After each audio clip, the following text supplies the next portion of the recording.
Good morning friends. आज हम एक नया टॉपिक लेकर आए हैं जो कि काफ़ी इम्पोर्टेंट टॉपिक है थायराइड के ऊपर। थायराइड ग्लैंड जो है उसके ऊपर हम बात करेंगे शॉर्ट में, जो कि बहुत ही इम्पोर्टेंट ग्लैंड है हमारा। क्या होता है थायराइड ग्लैंड? थायराइड ग्लैंड जो है वो हमारा ये जो नेक है यहाँ पर फ्रंट साइड में यहाँ होता है, और ये जो फूड पाइप है उसके आसपास ऐसे फैला हुआ होता है अराउंड द फूड पाइप। ये बटरफ्लाई टाइप ग्लैंड होता है, एक्चुअली इसको बटरफ्लाई ग्लैंड भी बोलते हैं क्योंकि इसके दो स्मॉल विंग्स होते हैं और एक सेंटर में रॉड होती है, तो बटरफ्लाई ग्लैंड भी इसको बोलते हैं। और ये यहाँ पर प्रेजेंट होता है in front of our neck around the food pipe. अभी इसके फंक्शंस क्या है? थायराइड ग्लैंड जो एक्चुअली दो टाइप के हार्मोन्स प्रोड्यूस करता है, T3 एंड T4। ये दोनों हार्मोन्स जो है ना, ये बहुत हमारे बॉडी फंक्शंस को कंट्रोल करने के लिए और फंक्शंस के लिए बहुत अच्छा काम करते हैं, बहुत ज़रूरी है ये। जो T4 होता है उसमें 4 आयोडीन एटम्स होते हैं, दैट इज कॉल्ड T4 इसके बोलते हैं, और इसका नाम है थायरोक्सिन। थायरोक्सिन भी बोलते हैं इसको। और जो T3 होता है इसमें 3 आयोडीन एटम्स होते हैं, T3 इसलिए इसको बोलते हैं, इसका नाम है ट्राई आयोडो थायरोक्सिनिन, ये इसका केमिकल नेम है। ये जो है 2 हार्मोन्स जो हैं, ये थायराइड जो स्क्रीट करता है, ये हमारे टोटल बॉडी फंक्शंस, बहुत से फंक्शंस हैं उसको जो कंट्रोल करते हैं, उसमें ये इन्वॉल्व होते हैं। इसलिए अगर थायराइड की प्रॉब्लम हो जाए तो बहुत से और हार्मोन सिक्रीशंस का भी प्रॉब्लम आ जाता है बॉडी में, और बहुत सारी अदर बीमारीज भी हो जाती हैं। अभी जो थायराइड डिजीज कैसे हो जाती है, वो क्या है? थायराइड डिजीज क्या है? थायराइड डिजीज 2 टाइप की होती है यूजली। एक तो बोलते हैं हाइपोथायराइडिज्म और दूसरा हाइपरथायराइडिज्म। अब हाइपरथायराइडिज्म क्या होता है? हाइपरथायराइडिज्म में आपका जो T3 एंड T4 जो हार्मोन्स है उसका प्रोडक्शन बहुत ज़्यादा होता है, तो थायराइड हमारा ओवर एक्टिव हो जाता है। उस केस में T3 T4 का प्रोडक्शन ज़्यादा हो जाता है। T3 T4 का प्रोडक्शन ज़्यादा होने से हमारा मेटाबॉलिज्म जो है फास्ट हो जाता है। मेटाबॉलिज्म जब फास्ट हो जाता है तो हमारी एनर्जी कंजप्शन भी फास्ट हो जाती है।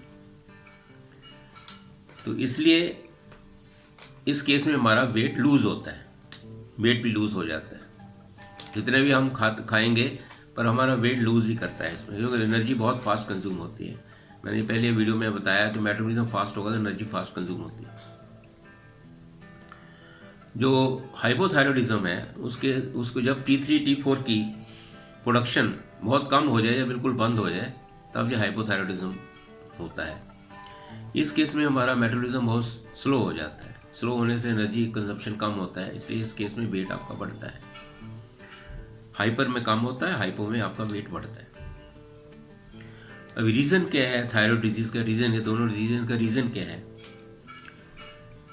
जो आपका हाइपोथायराइडिज्म है उस केस में इन्फ्लामेशन आ जाता है आपका, यहाँ पर थायराइड ग्लैंड में सूजन आ जाती है, जिसके कारण कि F3 F4 का प्रोडक्शन कम हो जाता है काफ़ी हाइपो के केस में, तो हाइपोथायराइडिज्म हो जाता है उसके। और आयोडीन डेफिशिएंसी में अगर आयोडीन हम कम लेते हैं उस केस में भी हाइपोथायराइडिज्म हो जाता है। ये फूड है हमारा, ऐसे फूड लेते हैं इसमें आयोडीन नहीं मिलता हमें प्रॉपर, तो उसमें हाइपोथायराइडिज्म हो जाता है। हाइपर के क्या रीज़न है? एक ग्रेव्स डिजीज होती है जिसका इनलार्जमेंट हो जाता है, हमारा थायराइड ग्लैंड बढ़ जाता है, बड़ा हो जाता है, इनलार्ज होता है, उस केस में हाइपरथायराइडिज्म हो जाता है। तो उस केस में बड़ा होने से T3 T4 की प्रोडक्शन बहुत ज़्यादा हो जाती है, T3 T4 की प्रोडक्शन ज़्यादा हो जाती है। और नोड्यूल्स, ये नोड्यूल्स भी हमारे थायराइड ग्लैंड के अंदर आ जाती हैं, जिसके कारण भी T3 T4 की प्रोडक्शन बढ़ जाती है, जिसका हाइपरथायराइडिज्म हो जाता है।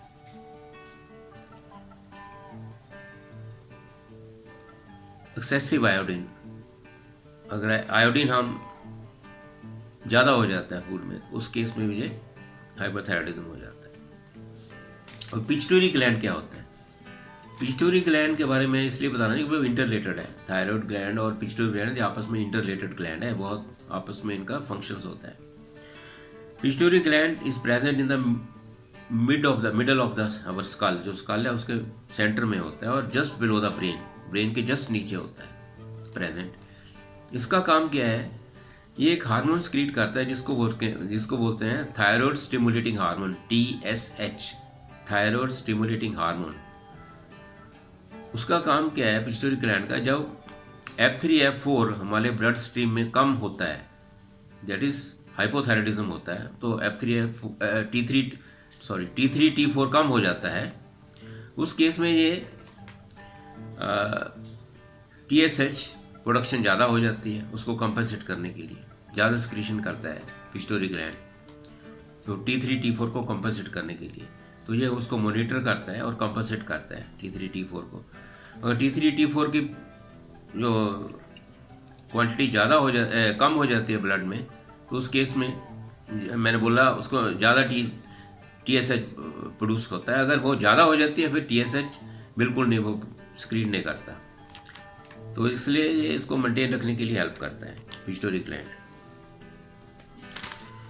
और ये जो है, इसको हम डिजीज़ को कैसे आइडेंटिफाई करते हैं, एक तो आप जो है इसका थायराइड का ब्लड एग्जामिनेशन करवा सकते हैं, T3 T4 और TSH का आप ब्लड से पता चल जाता है कितनी एक्चुअली नॉर्मल वैल्यू और कितना कम है कितना ज़्यादा है, उससे आपको थायराइड का पता चल जाता है हाइपो है या हाइपर है। दूसरा, एक सर्टन सिम्टम्स जो है बॉडी में डेवलप होते हैं जो आप अपने आप उससे महसूस कर सकते हैं, तो आइडिया लग सकता है आपको।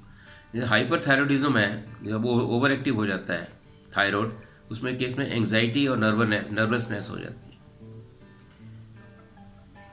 नंबर 2, ट्रबल स्लीपिंग में प्रॉब्लम होती है, हमारा थायराइड ग्लैंड एनलार्ज हो जाता है, बढ़ जाता है, मसल वीकनेस आ जाती है। इरेगुलर मेंस्ट्रुअल पीरियड, लेडीज़ के मेंस्ट्रुअल पीरियड इरेगुलर हो जाते हैं या फिर बंद भी हो सकते हैं। हीट सेंसिटिव हो जाते हैं आप, बहुत आपको गर्मी लगती है और वो स्वेटिंग भी हो सकती है। वेट लूज होता है इस केस में, हाइपर के केस में वेट लूज हो जाता है, हार्ट रेट भी बढ़ जाता है, ज़्यादा हो जाता है, हार्ट रेट बढ़ जाता है। हाइपोथायराइडिज्म के केस में जब अंडर एक्टिव थायराइड होता है तो फटीग बहुत होती है, टायर्डनेस बहुत आ जाती है, वेट गेन होता है इस केस में, क्योंकि मेटाबॉलिज्म स्लो हो जाता है, वेट गेन हो जाता है, जल्दी कोई चीज़ भूल जाते हैं, आपको याद नहीं आता, फॉरगेट कर जाते हैं। हैवी मेंस्ट्रुअल पीरियड, इस केस में हैवी मेंस्ट्रुअल ज़्यादा मेंस्ट्रुअल पीरियड बढ़ जाते हैं, उस हाइपर में कम हो जाते हैं, जब बंद हो जाते हैं इसमें बढ़ जाते हैं। हेयर ड्राई और या लॉस ऑफ हेयर हो जाता है हाइपो के केस में। हॉर्स वॉइस थोड़ी हैवी हो जाती है और आपको ठंड बहुत लगती है, आप टॉलरेट नहीं कर पाते ठंड। ये इसके कुछ सिम्टम्स डेवलप होते हैं बॉडी के, जिससे आपको आइडिया लग जाता है। फिर आप सिम्टम्स जब आप आइडेंटिफाई करते हैं, फिर आप ब्लड टेस्ट कराते हैं, उस डॉक्टर के पास फिर जाते हैं, फिर वो आपको मेडिसिन देता है, देख के फिर आपको हाइपर है या हाइपो, उस हिसाब से मेडिसिन की एडजस्टमेंट होता है, उस हिसाब से वो देते हैं। उसके बारे में नहीं बताऊंगा बिकॉज वो स्पेशलाइज्ड डॉक्टर्स होते हैं जो इसका ट्रीटमेंट करते हैं।